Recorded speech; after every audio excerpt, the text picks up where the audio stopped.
Assalamualaikum warahmatullahi wabarakatuh. Apa kabar sobat sekalian? Semoga baik-baik saja. Jumpa lagi di channel Rahmat Ramdhani. Kali ini kita akan membahas berita hangat dan masih hangat diperbincangkan, yaitu tentang Ruhut Sitompul ya, yang sempat mengunggah foto yang saat ini banyak netizen dan juga warganet menganggap itu adalah unggahan foto yang melanggar Undang-Undang ITE, yaitu mengposting foto Gubernur Anies ya, yang ya kemungkinan dan pasti itu editan ya, editan yang memakai koteka gitu ya. Dan kita ketahui bahwasanya memang patut diduga itu adalah untuk mengolok-olok ya, patut diduga untuk mengolok-olok karena memang kita bisa lihat track record dari Ruhut Sitompul. Dan kemarin sempat rame ya, tagar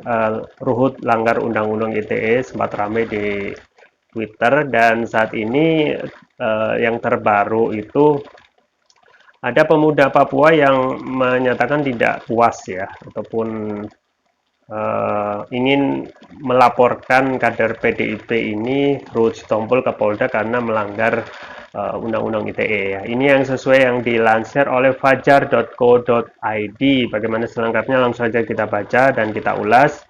Ruhut langgar Undang-Undang ITE, pemuda Papua resmi lapor ke polisi soal foto editan Anies pakai koteka.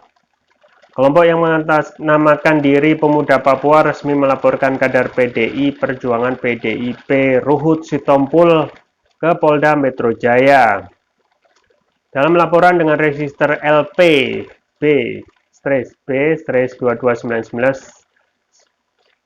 garis miring SPKT garis miring Polda Metro Jaya tertanggal 11 Mei 2022, Ruhut diduga melanggar pasal 28 ayat 2 Junto pasal 45 ayat Undang-Undang Nomor 2 Undang-Undang RI Nomor 19 Tahun 2016 tentang perubahan Undang-Undang RI Nomor 11 Tahun 2008 tentang Informasi dan Transaksi Elektronik atau ITE. Kepala Bidang Hubungan Masyarakat Polda Metro Jaya Komisaris Besar Polisi Endra Zulpan mengatakan pelapor menyertakan bukti cuitan Ruhut yang memuat meme Gubernur DKI Jakarta Anies Baswedan memakai baju adat suku Dani Papua. Pelapor selaku pemuda Papua melaporkan akun @Ruhut Sitompul ke Polda Metro Jaya, kata Endra Zulpan kepada wartawan. Kamis 12 Mei 2022, Zulpan mengatakan penyidik tengah mempelajari laporan tersebut, maka dari itu Zulpan mengaku belum bisa berkata lebih jauh. Laporannya masih diteliti, kata dia lagi. Sebelumnya Ruhut mengaku bermaksud menyindir tingkah Anies yang kerap menggunakan pakaian adat daerah yang tengah dikunjungi. Menurutnya hal itu dilakukan Anies demi dianggap orang Indonesia asli. Jogja jadi orang Jogja, datang ke Jawa Tengah, Banyuwangi atau apa jadi orang sana, biar dibilang orang Indonesia asli, kata Ruhut. Ruhut mengaku tidak ada niat melontarkan penghinaan. Dia juga menyebut foto Anies yang ia sebar tidak mengandung unsur penghinaan. Kok jadi penghinaan? Nggak ada penghinaan, tapi mereka suka menghina, katanya. Ya, sobat sekalian ya. Jadi memang kemarin sempat rame ya terkait tagar Ruhut langgar Undang-Undang ITE. Dan sebelumnya juga mengunggah foto haram ya, pilih Anies ya. Dan itu memang diketahui memang juga editan gitu ya. Dan kalau kita melihat sepak terjang dari apa yang Ruhut Sitompul, memang kita bisa lihat ya dari cuitannya, kemudian juga kiprahnya ketika dia menjadi partai politik dalam tanda kutip kudu loncat ya. Pada saat zaman Pak Harto masuk ke Golkar, pada saat zaman SBY masuk ke Demokrat, pada saat sekarang masuk menjadi kader PDIP ya. Nah, kalau kita melihat Ruhut Sitompul yang dulunya populer dengan Raja Poltak, Raja Minyak, itu memang ketika sudah menjadi politisi ya, kita bisa lihat ya komentarnya, kemudian juga cuitan-cuitannya yang kita ketahui dari segi cuitannya itu bersifat itu ya, bersifat kalau dalam keterangan dari para pengamat itu mengandung kekerasan verbal gitu ya. Banyak sekali menyudutkan salah satu pihak gitu ya. Kemudian juga lebih bersifat fisik gitu ya dalam hal cuitan ya. Daripada seorang politisi yang harus lebih mengutamakan ide, gagasan daripada lebih pada menyerang fisik gitu ya. Dan cepat atau lambat kalau melihat perilaku seperti ini ya, cepat atau lambat dia akan keselip lidah gitu ya, ataupun pasti akan terpeleset ya. Itu pasti cepat atau lambat pasti akan seperti itu ya. Karena itu sudah kebiasaan perilaku setiap hari ataupun ya bukan setiap hari ya, mungkin kebiasaan yang selalu dilakukan ya, suka apa namanya, berkomentar negatif gitu ya, kemudian kemudian juga kritis, tapi kritik kepada fisik ya, daripada yang ide yang sifatnya fresh, gagasan yang seharusnya keluar dari mulut seorang politisi yang cerdas gitu ya. Tapi ini tidak gitu ya. Tapi yang lebih sering kita dengar adalah lebih sifat negatif yang seharusnya tidak dilakukan oleh seorang polisi yang harusnya bisa membangun kecerdasan publik gitu ya. Nah, kalau kita melihat track recordnya uh, tentang Anies, memang ini sejak awal ya, ketika dia bergabung di PDIP itu sudah mengikrarkan bahwasannya dia oposisi terhadap Anies gitu ya. Dan memang seharusnya kan dalam hal mengkritik ya itu dibolehkan saja ya, tetapi lebih elok adalah mengkritik tentang kebijakan Anies, kemudian statement Anies, kemudian diselingi dengan argumentasi. Nah, itu kan lebih elok, lebih bisa mencerdaskan anak bangsa, ataupun akan lebih bisa menjadikan informasi baru gitu ya. Tetapi sekarang yang terjadi adalah lebih banyak dalam tanda kutip kekerasan verbal ya, yang sifatnya menghina gitu ya. Dan ini tidak kurang lebih sama seperti yang dialami oleh Ferdinand Hutain gitu ya. Kurang lebih sama, karena juga kata-kata yang dipakai ataupun kalimat yang digunakan itu menurut para pengamat itu ya sifatnya menyerang gitu ya. Sifatnya menyerang. Dan perilaku ataupun track record seperti ini ya tinggal tunggu saja mereka itu akan keselip lidah. Nah, sekarang memang sudah ternyata setelah ramai tagar Ruhut langgar undang-undang ITE, jika kita berpikir apakah akan ada kelanjutan dari tagar yang ramai ini, ternyata memang ada kelompok masyarakat yang keberatan dengan apa yang dilakukan oleh Ruhut yang mengunggah foto Anies Baswedan menggunakan pakaian dari suku Dani ya, Papua. Dan itu memang sangat mencederai ya oleh apa namanya sebagian dari kelompok, termasuk juga pemuda Papua yang kemarin resmi melaporkan Ruhut Sitompul ya. Dan patut diduga itu yang dilakukan Ruhut adalah melanggar benar-benar pasal ITE ya, Undang-Undang pasal 28 ayat 2, junto pasal 45 ayat 2 Undang-Undang nomor 19 tahun 2016 tentang perubahan Undang-Undang nomor 11 tahun 2008 tentang informasi transaksi elektronik atau ITE ya. Yang isinya adalah setiap apa namanya melakukan ujaran kebencian yang bermotif sarah gitu ya.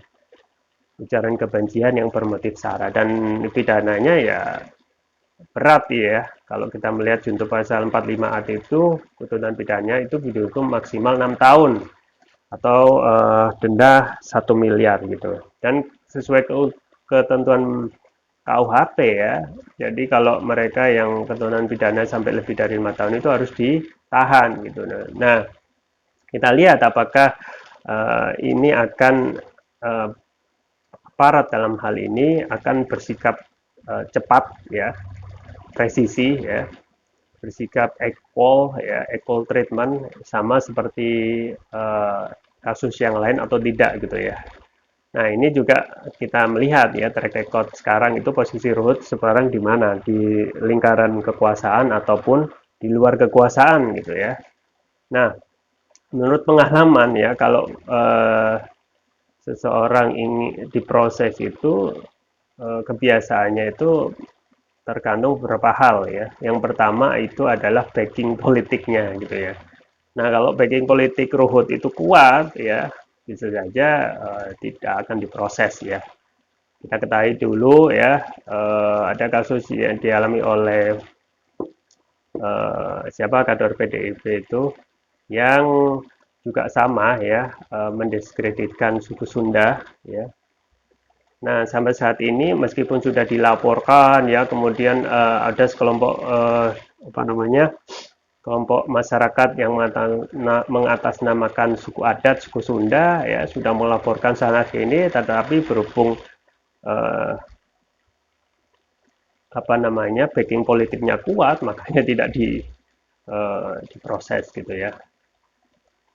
Nah, ini juga melihat sekarang Ruhut ini apakah backingnya kuat atau tidak gitu ya. Yang pertama seperti itu ya.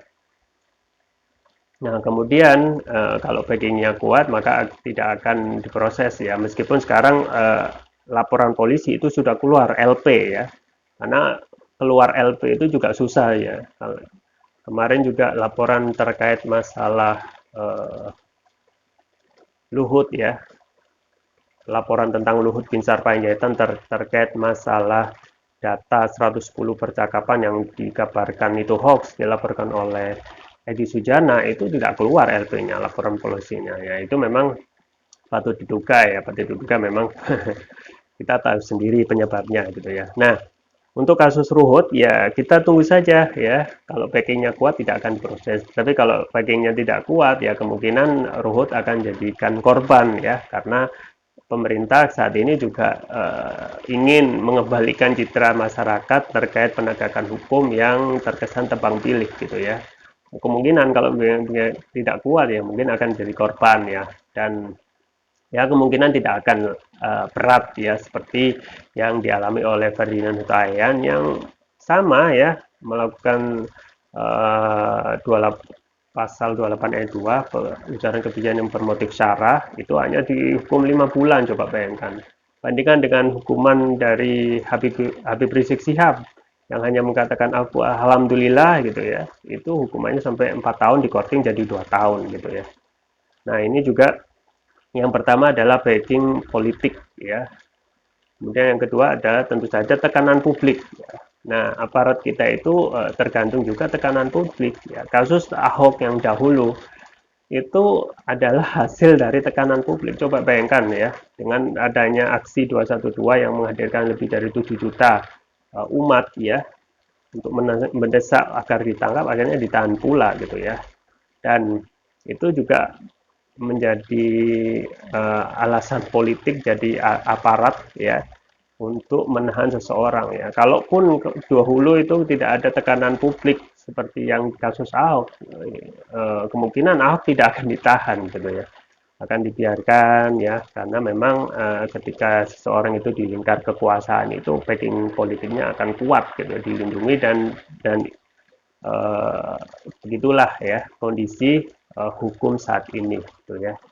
Dan ini tergantung pada sekarang bolanya ada berada di aparat ya, apakah akan diproses sesuai dengan hukum yang berlaku dengan cepat ya, sesuai dengan kasus-kasus yang lain ya, kasus Habib Bahar bin Smith, kasus Bang Edi Mulyadi yang ketika masyarakat civil society itu melanggar ya, sama pasal ITE itu langsung dilakukan pemanggilan dan langsung dijadikan tersangka dengan cepat gitu ya. Nah, kita tunggu saja ya. Karena kalau kita melihat apa yang dilakukan oleh Ruhut, sudah banyak pengamat dan juga netizen sudah uh, meyakini bahwasanya itu sudah memenuhi unsur apa namanya melanggar undang-undang ITE ya. Kalau pasal 27 ayat 3 itu terkait ujaran apa namanya perbuatan tidak menyenangkan yang itu sifatnya delik aduan gitu ya. Selama Bapak Gubernur Anies Baswedan tidak mengadukan ya tidak akan kena gitu pasal 27. Tapi dalam ini kalau tim dari Bapak Anies Baswedan ya itu ingin memperpanjang atau membuat ini besar itu bisa saja terjadi ya. Ya kemungkinan supaya misalnya untuk membuat jerah supaya kedepannya dalam hal ini Ruhut Sitompul itu tidak berulah lagi melalui cuitan-cuitannya yang kita ketahui itu memang sifatnya menyerang dan mengandung kekerasan verbal. Ya, kita tunggu saja ya, apakah akan diproses cepat ya, karena ini sudah menjadi bukan kali ini saja Ruhut itu melakukan cuitan-cuitan yang sifatnya menyerang dan mengandung kekerasan verbal, tapi sudah lama gitu ya, sudah lama dan sudah banyak sekali komentar-komentar negatif yang uh, dalam tanda kutip publik itu sudah dalam tanda kutip sudah cengah gitu ya. Nah, kita tunggu saja aparat semoga bisa bersifat adil ya. Ada unsur equality treatment ya terhadap kasus ini ya, tidak memandang dia dari lingkar kekuasaan atau the ruling party partai penguasa atau itu ataupun yang lain, tetapi lebih memandang kesamaan di hadapan hukum gitu ya. Ya, itu yang bisa saya sampaikan. Semoga bermanfaat. Jangan lupa like, share, dan subscribe. Sampai jumpa lagi. Wassalamualaikum warahmatullahi wabarakatuh.